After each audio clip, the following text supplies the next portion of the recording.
우리나라에 제일 많은 주걱턱 케이스를 보여드릴 겁니다. 제일 큰 문제가 뭔 것 같아요? 턱이 많이 나와 있습니다. 굉장히 주걱턱이 심한 경우라 보면 되고요.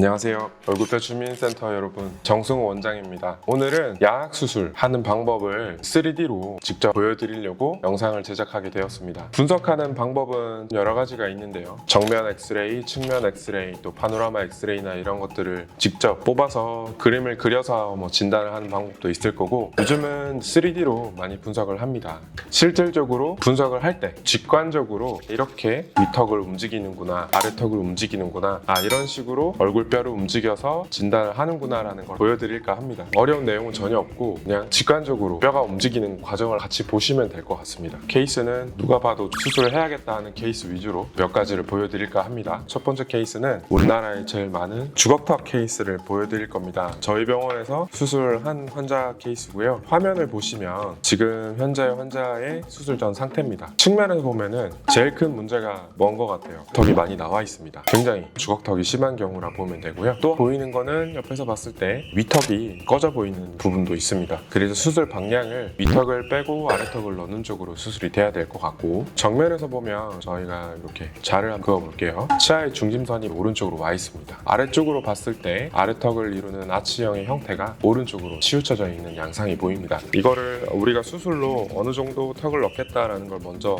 잡습니다. 아래턱을 이렇게 넣어야 되니까 아래턱을 넣어서 이 정도 턱을 넣는 걸로 저희가 교합을 잡아요. 잡은 것들을 업체에 보냅니다. 이걸 스캔을 해서 적용을 해주면 이렇게 바뀝니다. 처음에 이 상태였다가 아래턱을 넣어서 교합을 이렇게 잡을 겁니다 하면은 그 상태로 이렇게 프로그램에 인기가 됩니다. 아래턱은 들어갔지만 위턱은 위치가 그대로인 걸 볼 수 있는데요. 여기서부터 진단을 시작하게 됩니다. 가운데서 봤을 때 이 중심선이 오른쪽으로 치우쳐진 게 있죠. 그럼 이거를 이렇게 위턱 아래턱 전체를 움직이는 거 보이시죠? 가운데 쪽으로 가지고 오는 거죠. 옆에서 봤을 때는 아래턱은 많이 들어갔는데 위턱이 꺼져 있기 때문에 위턱도 끄집어내야 됩니다. 위턱 아래턱을 끄집어낼 겁니다. 보이시죠? 한 3mm 정도 끄집어낸 거예요. 위턱은 나왔는데 덩달아 아래턱도 나왔기 때문에 주걱턱 양상이 보이죠? 이 상태에서는 회전술을 해야겠다. 이거를 시계 방향으로 회전할 수도 있고 반시계 방향으로 회전을 할 수도 있습니다. 이런 식으로 회전을 해서 이렇게 하니까 가운데가 너무 많이 튀어나온 느낌이 있어서 전체 뒤로 넣어 보겠습니다. 옆에서 봤을 때 이 정도면은 위턱도 나와 있고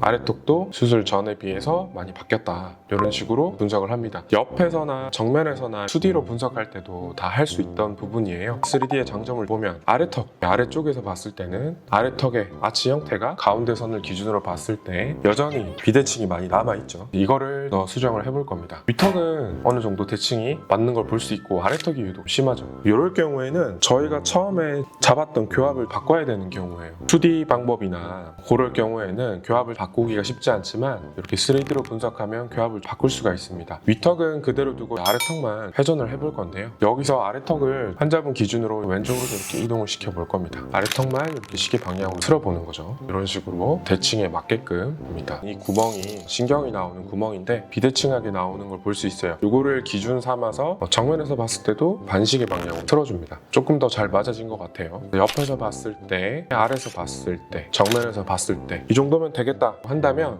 이 파일을 가지고 다시 업체에 보냅니다. 그러면 금속판이나 수술에 필요한 가이드 장치가 제작이 됩니다. 물론 분석하는 걸 간단하게 이렇게 보여드렸지만 실제로는 환자의 임상 사진을 보고 환자가 웃을 때 치아가 얼마나 보이는지 이런 것들을 여러 가지를 고려해서 분석을 하게 됩니다. 분석을 할 때는 보이시는 컴퓨터 화면을 좀 여러 개 띄워놓고 분석을 하게 되고요. 그럼 이거를 바탕으로 자료를 보내면 PPT 제작을 해주는데요. 저희가 쓰고 있는 프로그램은 메가젠사의 베이스 가이드입니다. 수술한 거를 PPT를 만들어서 보여줄 수 있어요. 수술에 필요한 가이드를 제작을 해줍니다. 가이드에 보면 이렇게 뚫는 구멍이 보여요. 보통 4개, 4개, 4개, 4개에서 총 16개의 구멍이 있습니다. 구멍을 뚫고 장치 사이에 이 갭만큼 삭제를 하면 수술에 필요한 양만큼 삭제가 되는 거예요. 여기 있던 위턱을 수술 계획대로 이렇게 위턱을 움직여서 해서 금속판으로 고정을 하게 됩니다. 그거에 맞춰서 또 아래턱을 움직이는데요. 녹색으로 보이는 장치가 중간 장치라고 불리는 위턱의 위치를 확인시켜주는 장치라고 보면 됩니다. 장치까지 같이 제작이 되는데요. 위턱 수술이 끝나면 최종 교합에 맞춰서 보라색으로 보이는 장치를 물고 아래턱을 이렇게 옮겨줍니다.